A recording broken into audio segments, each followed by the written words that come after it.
Halo rekan-rekan Cun Motor dimanapun Anda berada, salam satu visi, satu hati, satu semangat.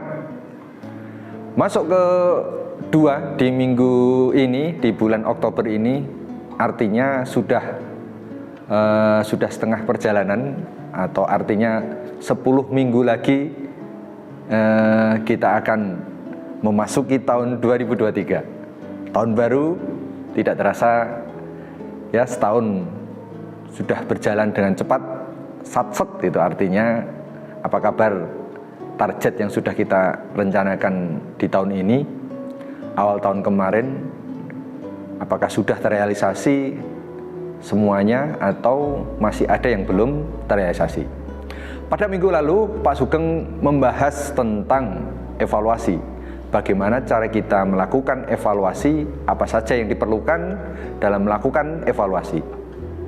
Sekarang mari kita tonton satu video yang saya kira menarik untuk kita tonton, tentang pentingnya evaluasi dari hasil sebuah pertandingan final Liga Champions pada tahun 2005 kemarin. Dua perasaan yang begitu kontras dirasakan oleh penggemar dua klub terbesar di Eropa. Liverpool dengan tawa bahagia, AC Milan dengan kekecewaan tiada tara. Kisah antara Liverpool dan AC Milan menjadi bukti bahwa hidup memang sudah ada yang mengatur. Gelas yang sudah ditata tiba-tiba tak ada yang mengambilnya. Pesta malam yang disiapkan sirna. Gegap gempita hanya bertahan selama 45 menit pertama. Sisanya, tanyakan saja pada penggemar yang menyaksikannya. Di sudut yang berbeda, Liverpool yang sempat mengubur impian tiba-tiba terbangun dari tidurnya. Entah apa yang dirasa, perasaan saat itu sungguh tak terbayar. Tepat pada 25 Mei 2005, Stadion Olimpiade Ataturk, Istanbul, menjadi arena yang menciptakan kisah paling dramatis dalam sejarah turnamen terbesar di Eropa. Dua tim terkuat saat itu, Liverpool FC dan AC Milan, bertemu dalam partai yang begitu menentukan. Dalam perjalanannya menuju laga paling dramatis, kedua tim harus melewati rintangan yang sama-sama tidak bisa dianggap kecil.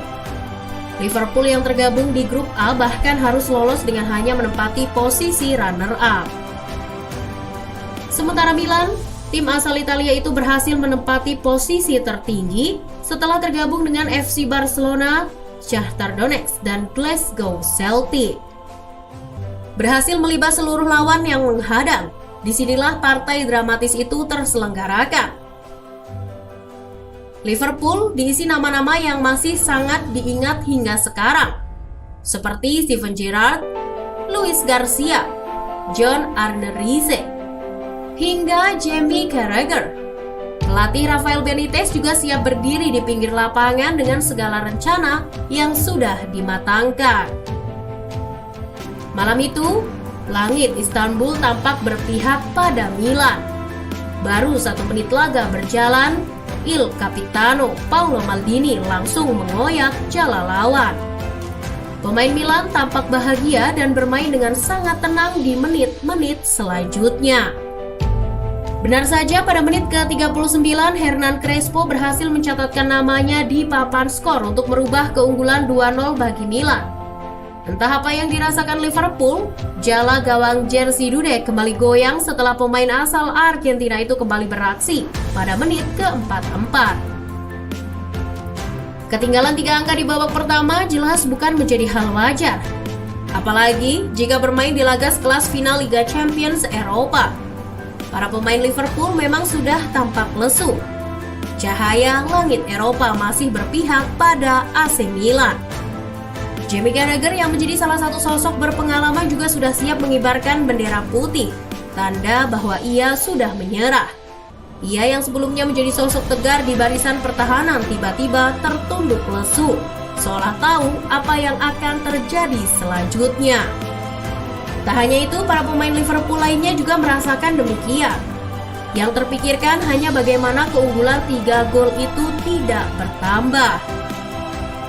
Namun, pelatih menjadi sosok paling dibutuhkan saat itu. Memang benar jika sulit menjadi seorang pemimpin. Ketika kapal yang ditunggangi dihajar ombak besar, dia tidak boleh hanya memikirkan dirinya sendiri, namun juga memikirkan bagaimana nasib para pasukannya di tengah bencana yang melanda. Di tengah kondisi tak karuan, Rafael Benitez tetap mencoba tenang. Di ruang ganti Liverpool, keheningan sempat tercipta selama beberapa menit. Semua tak berani memandang satu sama lain, hanya menunduk seolah impian sudah tak bisa lagi dipupuk. Pelatih asal Spanyol itu pada akhirnya memutuskan untuk mengganti strategi. Ia memilih untuk memasukkan pemain demi bisa mengubah pola menjadi 3-5-2. Satu pergantian yang sudah terhapus karena cederanya Harry Kewell kemudian bertambah dengan dimasukkannya nama Dietmar Hamann untuk menggantikan Finan. Para pemain Liverpool berkata sembari mendengarkan Rafael Benitez yang terus menyampaikan perubahan strategi. Mereka juga mendengar para pemain AC Milan yang sudah berselebrasi di ruang ganti. Dalam hal ini, para pemain Milan berlagak seolah mereka sudah juara. Namun mereka tidak sadar bahwa riuh prematur yang diciptakan justru memicu rasa lapar para pemain Liverpool di babak kedua.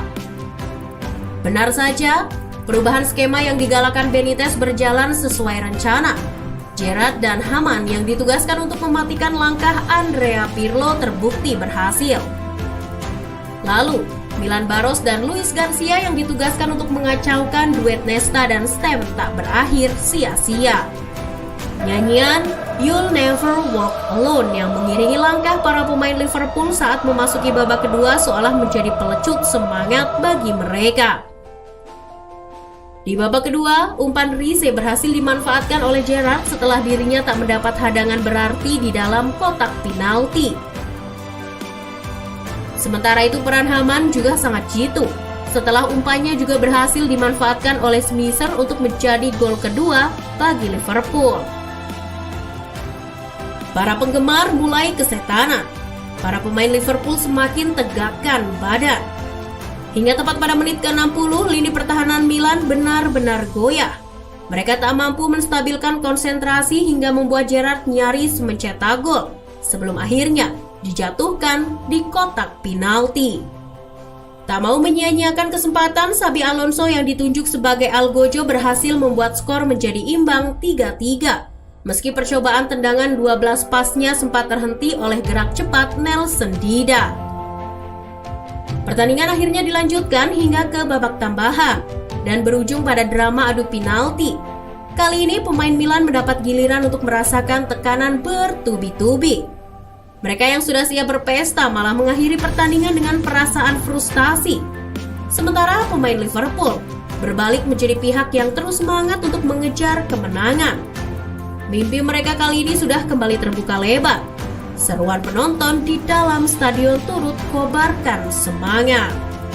Liverpool, setelah 21 tahun lamanya akhirnya keluar sebagai pemenang setelah menang 3-2. Dudek tampil gemilang dengan menahan eksekusi Pirlo dan Andriy Shevchenko untuk melengkapi tendangan Serginho yang melambung tinggi. Sementara kegagalan eksekusi Rize dibayar tuntas oleh Hamann, Smith dan Cisse. Kemenangan Liverpool jelas berada di luar dugaan. Tak peduli di sisi mana kalian berada, laga ini akan selalu menjadi bukti bahwa perjuangan akan selalu berakhir dengan peristiwa paling dinikmati. Jangan menyerah apapun yang terjadi. Cukup nikmati serta hadapi kesulitan yang menghampiri demi bisa mewujudkan mimpi. Bagaimana rekan-rekan dengan video tadi? Apa yang teman-teman bisa kita ambil hikmahnya? Kalau kita melihat babak pertama Liverpool ketinggalan 3-0 gitu ya. Kita singkat cerita saja. Masih ingat kalau pada penggila bola di tahun 2005 itu betapa beratnya Liverpool memasuki tahap kedua, babak kedua, tapi pelatih melakukan evaluasi di ruang ganti dan semua tim melakukan evaluasi apa yang bisa dilakukan. Adanya poin penting evaluasi ini di mana semua tim melakukan evaluasi diri, membicarakan apa yang belum dilakukan. Setelah adanya evaluasi, semua orang menyadari, oh ternyata apa yang kita lakukan tidak sesuai. Melakukan evaluasi sehingga pada babak kedua dengan bisa mengejar ketertinggalan dan akhirnya keluar sebagai juara Liga Champion, menorehkan semangat baru, menorehkan sejarah baru dan kalau ingat bahwa Liga Champion 2005 ini menjadi liga yang paling bersejarah dengan munculnya Liverpool sebagai juara. Nah, kalau ditarik ke kita, sama seperti kita rekan-rekan semuanya, rekan-rekan Jun Motor Anda, dimanapun Anda berada, apabila kita saat ini mungkin sedang tertinggal, marilah kita coba berkumpul di semua tim, pimpinan dan timnya berkumpul melakukan evaluasi apa sih yang perlu kita lakukan, apa yang belum kita lakukan, sehingga kita melakukan perbaikan, dan perbaikan inilah supaya kalaupun kemenangan itu belum tercapai, target itu belum tercapai, jangan sampai juga ketertinggalan atau tidak tercapainya target itu semakin dalam, sehingga nanti kita bisa bekerja sesuai dengan lebih baik dalam mencapai tujuannya. Seperti nilai perusahaan kita, satu semangat perubahan dan pantang menyerah. Kalau gagal coba lagi, kalau salah coba lagi dengan cara lain, sehingga kita terus akan terpacu semangatnya untuk mencapai goal yang sudah kita canangkan. Sekian mungkin dari saya, dari materi yang telah saya sampaikan, semoga bisa memberikan inspirasi buat teman-teman sekalian bahwa kalaupun belum finish itu belum artinya gagal. Terus tetap semangat, dan itulah pentingnya evaluasi bagi tim kita untuk mencapai tujuan. Selamat beraktivitas teman-teman sekalian, tetap semangat dan salam sehat. Beri tepuk tangan untuk Bapak Aan Wildan Ahsani. Bagaimana Jun People? Sudah ada gambaran ya pentingnya evaluasi di setiap kegiatan untuk dapat mencapai tujuan bersama. Jangan lupa selalu cek mading masing-masing cabang. Di sana akan selalu update untuk campaign dari Jun Motor. Untuk bulan ini ada campaign tentang besaran biaya perjalanan dinas, campaign PAS, dan campaign Best Employee. Sebelum briefing pada pagi hari ini akan diakhiri, akan ada pengumuman tentang kegiatan kita di minggu ini. Pada tanggal 10 dan 11 Oktober tahun 2022 akan diadakan training kepala mekanik dengan peserta seluruh karyawan bagian kepala mekanik Jun Motor. Dan pada tanggal 12 Oktober tahun 2022 akan diadakan sosialisasi PAS dan Best Employee dengan peserta seluruh karyawan H230 dan Sumoroto yang bertempat di Jun Motor Ponorogo. Sekian briefing pada pagi hari ini, selamat beraktivitas dan tetap semangat!